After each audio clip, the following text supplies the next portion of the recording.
It's a football weekend at SportsNola.com. Ken Trahan with Lenny Vangilder. Good to have you with us. College football, LSU up first because they play a morning game at Tiger Stadium against the Kentucky Wildcats. And a lot of people want to point to LSU's national championship season of 2007 when they went to Lexington and got beat by Kentucky. Lenny, that's not going to happen this time around. I'd be shocked. This would be the biggest upset in many years in college football. This is not a very good Kentucky team. This game is in Baton Rouge.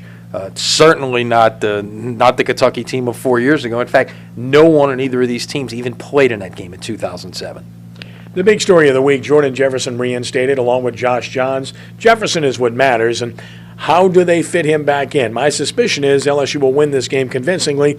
Therefore, they'll be able to get him in the game at some point. Yeah, I would think so. If it was up to me, he wouldn't be playing. Yeah, he's back. Yeah, he's there. But you're talking about here you are week 5 into the season.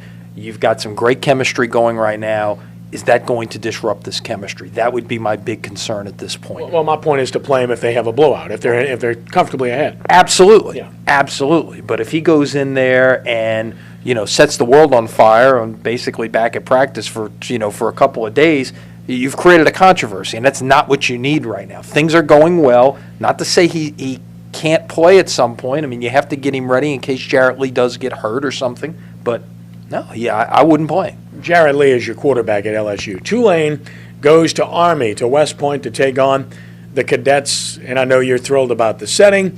Not thrilled about the way Tulane played last week. They were awful. They spit the bit, and who can explain it? But anyway, I know you like the setting anyway. It's the best setting to watch a college football game in America. Michie Stadium, West Point, the pageantry, just the beauty of the setting itself in October. Now, that said, they're talking about rain tomorrow. Temperatures may be in the 50s, so it's probably not going to be. I can remember a game up there. First time we went to West Point when I was at Tulane in 1995, I believe it was. It was a similar type afternoon. In fact, that was the same day as Game 1 of the World Series between the Yankees and the Braves, and they got about 8 inches of rain in the Bronx that night. Well, Tulane won the last time they went to West Point, but they surely haven't played this wishbone offense very well. And it's hard to prepare for, and Bob Toledo alluded to that on Tuesday, and he's done it in years past. This is a hard offense to prepare for because it's so different than anything you see any time of the year, whether it's running, passing, whatever. This is assignment football, and it's a totally different attitude that you have to play with on the defensive side. You have to be assignment smart.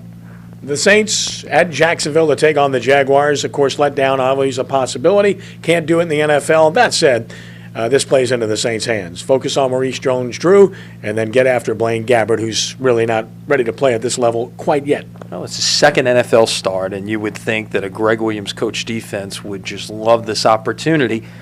But they have lost to 3 rookie quarterbacks in the span of the last couple of years. So it's not a slam dunk by any means, and you're going to see rookie quarterbacks the next 2 weeks. Gabbert this week, Cam Newton in Carolina next week. But you're right. Focus on stopping the run. Put them in obvious passing situations where they have to make Gabbert make a play, let the defense pin their ears back and go. Yeah, and keep doing what you're doing offensively because it's been very good. Injury-wise, Marcus Colston is back on a limited basis. We'll see about Vilma and Porter.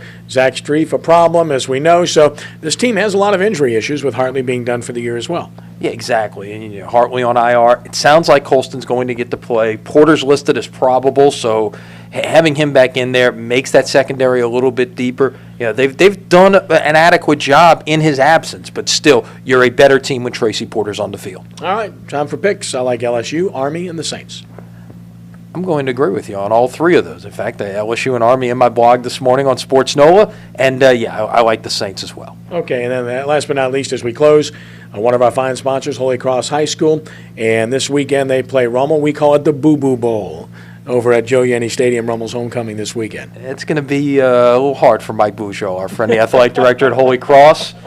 Just got there, and now he's got to go stare across the field at his alma mater, people he's grown up with for many, many years, and they're going to be on the other side. That's a very enviable position that Mike is in. Unenviable, I should say. I say this very affectionately. Hey, man.